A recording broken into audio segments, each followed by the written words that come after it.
สบายดีหลานน้อยชื่อว่าสัพเพอีสานนะครับ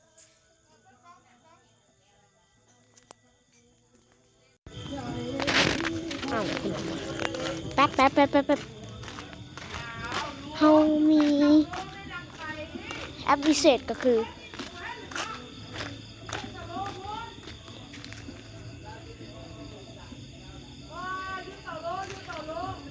ตอนนี้3 ทุ่มหรือว่า9 โมงข้อยยังบ่ได้นอนซ้ำแล้วแบบข่อยทีมานี่ก็คืออะไรไม่รู้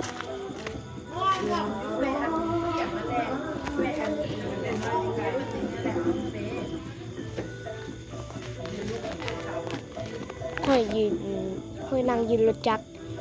เลยแล้วมีเบาะ